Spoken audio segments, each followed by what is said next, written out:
Esse é o Ancapsu e nós vamos falar agora sobre uma matéria surpreendente que saiu no New York Times. Tá surpreendente porque vocês sabem, o New York Times é um jornal de extrema esquerda, praticamente um folhetim comunista, né? Há poucos dias atrás a gente falou sobre essa matéria aqui do The Economist, né? Falando o que o Brasil está ensinando a América, porque é assim que se faz democracia, prendendo a oposição, é assim que é democracia de verdade, segundo a The Economist, né? A esquerda não pode aceitar a direita, tem que prender todo mundo, aí sim teremos democracia, só a esquerda concorrendo. Um absurdo essa matéria, a gente já falou sobre isso, né? Mas o New York Times, que é tão esquerdista quanto a The Economist, tá falando aqui, criticando o STF, tá? Uma matéria grande que saiu hoje falando aqui, olha, a questão democrática do Brasil, como perseguir, como julgar um presidente, né? Ele está indo para um julgamento, mas o caminho está cheio de preocupações de que o judiciário exagerou nas suas funções, que houve um monte de erros nessa história.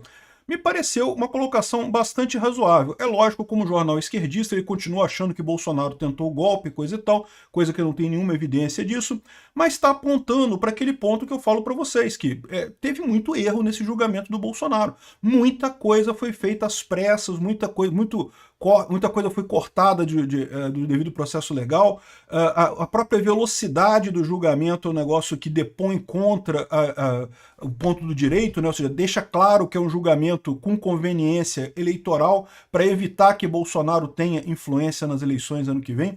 Vamos entender esse assunto aqui porque o pessoal está levantando alguns pontos interessantes. E não é só aqui não, tá? Aqui, ó, tem duas matérias hoje, na Veja e na Poder 360, que também estão criticando esse julgamento do Bolsonaro, apontando falhas aqui. Será que é o pessoal já preparando o povo para o que vai acontecer agora nessa semana? Vamos imaginar que, por hipótese, né, nessa próxima semana começa o julgamento, tá? O julgamento não termina na próxima semana. Começa no dia 2, aí vai ter o dia 7, que vai ser o dia de manifestações, e deve concluir o julgamento na semana seguinte, né?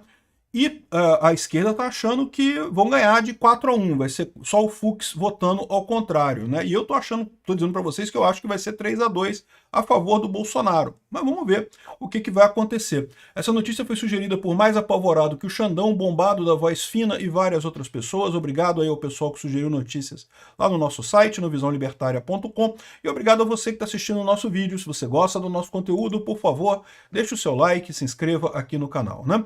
Então, vamos lembrar que a gente está falando de jornais esquerdistas aqui, tá? Mas, como eu falo para vocês, mesmo entre o pessoal do STF, mesmo entre as pessoas que querem ver Bolsonaro preso, muita gente tem, já há algum tempo, a avaliação que o Alexandre de Moraes errou pra caramba nesse processo. Um monte de coisa que ele fez de forma exagerada, que agora depõe contra a rigidez, digamos assim, contra o bom nome desse processo que o Bolsonaro está sendo submetido, né? E aí o pessoal fica preocupado com isso. Por quê? Porque arrisca eles se tornarem os vilões dessa história mais adiante. Eles vão se tornar os vilões dessa história mais adiante, mas não por causa dos erros do Alexandre de Moraes. É porque o ponto base que eles estão perseguindo nessa coisa toda não aconteceu. Não há nenhuma evidência de que Bolsonaro de fato tentou um golpe. Bolsonaro ficou insatisfeito com o resultado das eleições? Ficou. Criticou as eleições? Criticou as eleições. Procurou questionar as eleições no TSE? Foi. Ele entrou com uma ação na justiça no TSE para questionar as eleições. Há alguma indicação que ele tentou fazer alguma coisa fora da Constituição para se manter no poder? Não, não tem nenhuma. O fato de ele ter ficado chateado com o resultado da eleição não quer dizer golpe, esse tipo de coisa, né? Então, evidentemente, o erro deles é nisso. Mas, de qualquer forma, é uma conclusão que ajuda o nosso lado. Ou seja, se realmente o pessoal da primeira turma chegar à conclusão de que, olha só, eu até acho que o Bolsonaro é culpado, mas a questão é que esse processo foi todo feito de uma forma que não deveria, de uma forma indevida, né? Vamos ver essa matéria aqui. Como eu falei, são dois jornalistas, o Jack Nickas e a Ana Ionova, que falando sobre esse caso, né? Aqui, ó.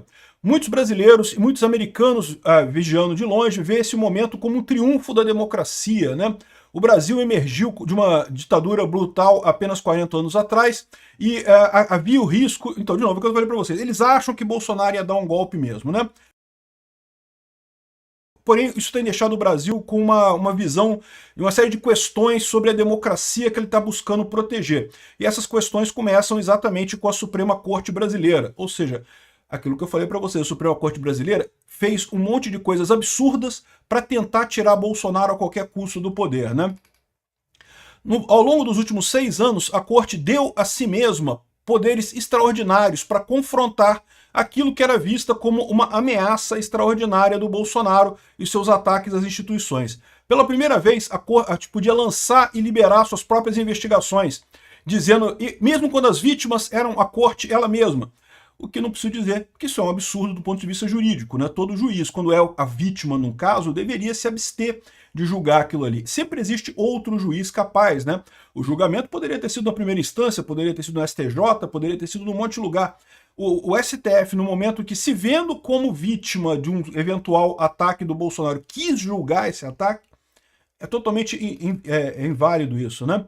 Enfim, tem o artigo inteiro, é bem interessante, é nessa linha que eu falei para vocês, tá? O pessoal aqui não está questionando o golpe do Bolsonaro, está achando lindo processarem o Bolsonaro, mas está questionando essa coisa que a Suprema Corte criou agora de uma forma absurda, né? Aqui, ó. Ao contrário desse outro artigo do The Economist, que está achando tudo lindo. O The Economist falou, não, porque tem que fazer isso mesmo, o Trump tinha que ter julgado o Trump desse jeito também, prendido todo mundo, porque não sei o que lá, porque isso, porque aquilo. E repara que, como eu falei para vocês, né, esse artigo do The Economist mostrou exatamente quem é que está por trás dessa farsa do STF, dessa luta do STF. Está claramente a esquerda americana e a esquerda europeia, que fizeram tanto o 6 de janeiro lá nos Estados Unidos, quanto o 8 de janeiro aqui no Brasil. É a mesma, tentaram jogar a mesma coisa. Lá nos Estados Unidos não deu certo, eles não conseguiram prender o Trump como eles queriam, né? Prender o Trump por insurrecionismo e coisa e tal. Aqui no Brasil eles acham que estão conseguindo. Conseguiram a fórmula de resolver o problema da, entre aspas, democracia da esquerda, aquela, entre aspas, democracia sem oposição que eles gostam tanto, né? Então, enfim, só mostrou esse absurdo. E aqui, o New York Times está sendo um pouco mais cuidadoso nessa história. O Jason Miller, que é um auxiliar do Trump, né, muito ligado ao Trump, e que chegou a ser preso aqui no aeroporto de Brasília, vocês lembram? Se não me engano, foi em 2021 ou 2023, eu não lembro exatamente. Ele esteve aqui no Brasil para um CEPAC, na hora de ir embora, o Xandão mandou prender o cara, bicho. Mandou deter o cara 2 horas, 3 horas no aeroporto de Brasília, depois liberou ele pegar o voo dele. Mas não deixa de ser um absurdo isso, né? Então ele diz aqui, mesmo o New York Times está apontando o perigo, né, o quão perigoso é você transformar a justiça numa arma. Mesmo que por hipótese você tenha uma causa justa. Justiça não foi feito para resolver problemas, justiça é para compor. É para resolver conflitos na sociedade, não para resolver problemas da sociedade. Se a sociedade tem um problema, sei lá, pobreza extrema, quem tem que resolver isso é o legislativo e o executivo. A justiça não é para isso aí. A justiça é para quando tem 2 conflitos, 2 partes conflitando, você resolver isso daí de forma amigável. Não é para a justiça decidir as coisas, né?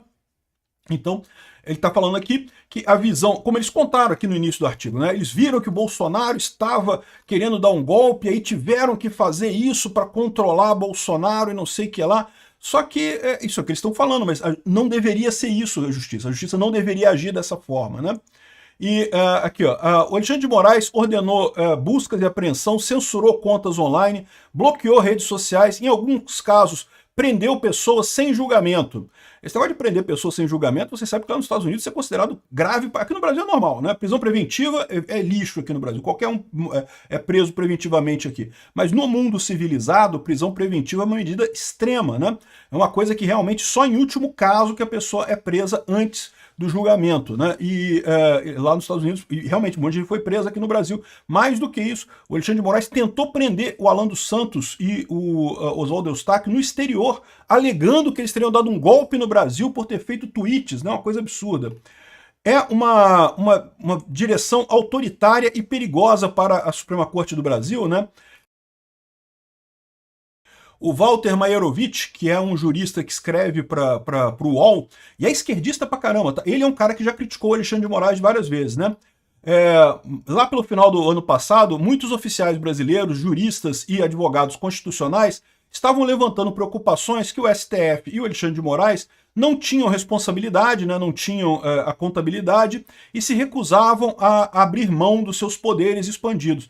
Então, peraí. Então, a questão dizendo, assim, mesmo que no primeiro momento o STF tivesse que ampliar seu poder para evitar o golpe do Bolsonaro, Bom, o Bolsonaro já não é mais o presidente, né? O golpe já não foi dado. Então por que o STF continua usando esses poderes ilimitados que ele se deu, não abre mão disso, não continua? Então, entendeu? O que eles estão falando aqui é jogar o fato de que mesmo que o STF tivesse uma desculpa para aumentar o seu poder, para agir fora das quatro linhas, porque era para supostamente conter o Bolsonaro, que nunca fez nada fora das quatro linhas, né? Mas eles tinham essa preocupação. Mas depois que o Lula assumiu e o Bolsonaro não é mais ninguém, por que eles continuam agindo desse jeito, né?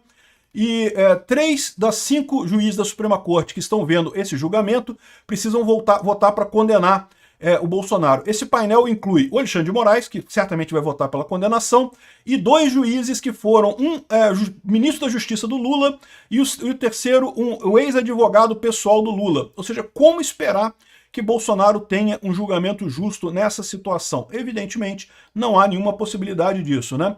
E, enfim, ele fala isso aqui, a matéria é muito longa, é bem delicada, e critica muito o STF, deixa claro que, olha só, mesmo que houvesse uma justificativa inicialmente para o STF se comportar um pouco fora da coisa, porque eles diziam que Bolsonaro estava sendo autoritário, estava afrontando as instituições, sendo que não estava, Bolsonaro sempre respeitou todas as decisões, né?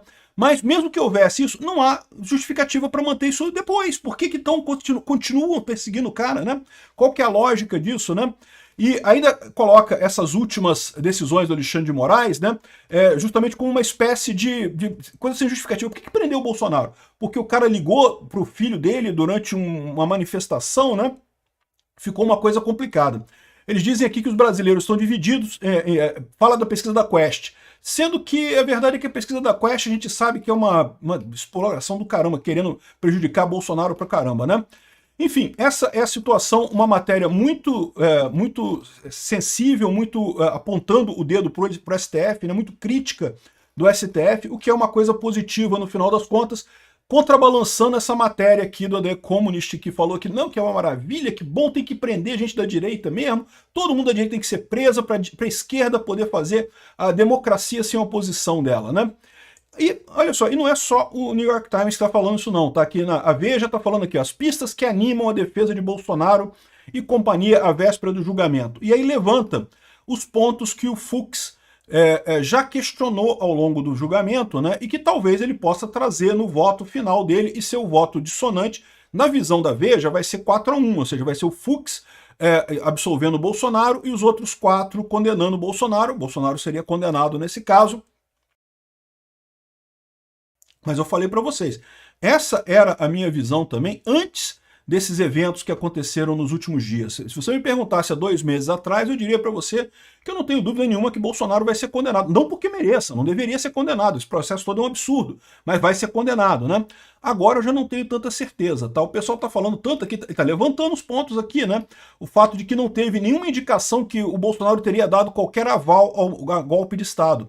Sempre que se tratou de alguma medida, e Bolsonaro de fato estudou medidas contra o que ele entendeu como uma eleição injusta, todas as medidas que foram discutidas eram medidas dentro da Constituição. Em momento algum se falou de qualquer coisa fora da Constituição, isso ficou claro em vários testemunhos lá do dia, inclusive o Mauro Cid. O Mauro Cid assinou a delação premiada e coisa e tal, mas ele deixou claro, nunca teve tentativa de golpe nenhuma nisso daí, né?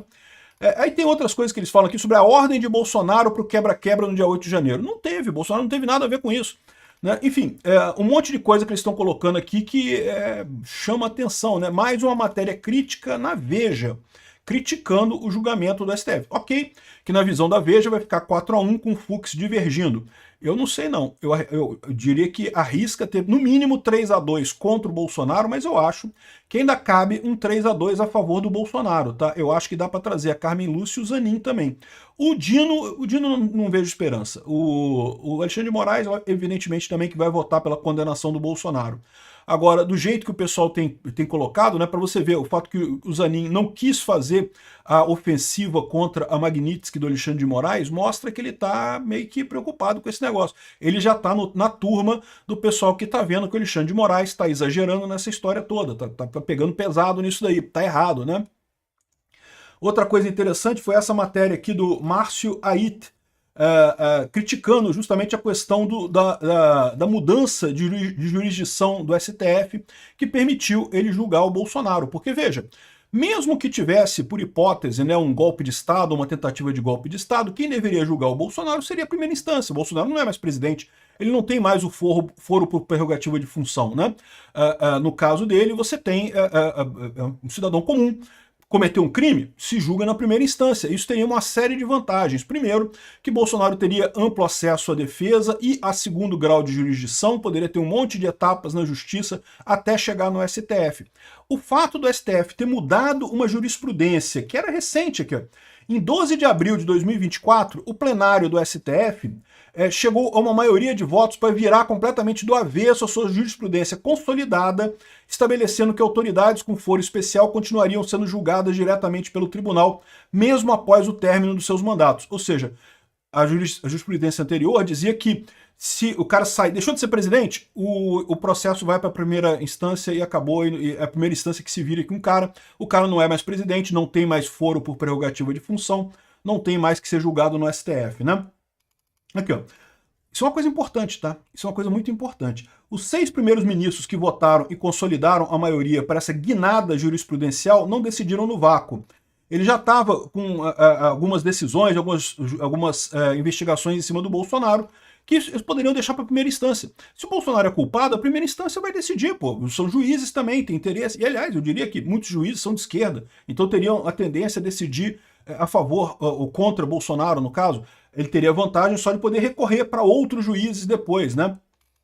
Enfim, o que ele coloca aqui é que, duas coisas que ele coloca aqui. Primeira coisa, que foi uma mudança muito abrupta nessa regra, uma coisa que ficou feio. E segundo, esse julgamento não acabou, vocês sabiam disso?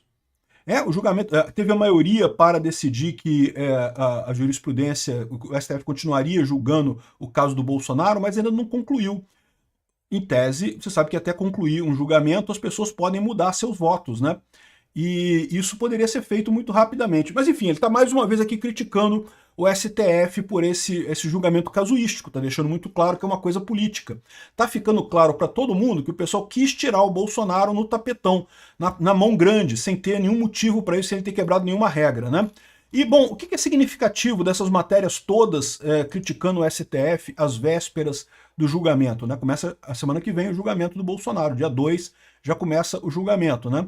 É que o pessoal tá vendo que está preparando a galera, porque pode ser que, como eu falei, que a gente tenha um placar favorável ao Bolsonaro na primeira turma, hein? Existe essa possibilidade.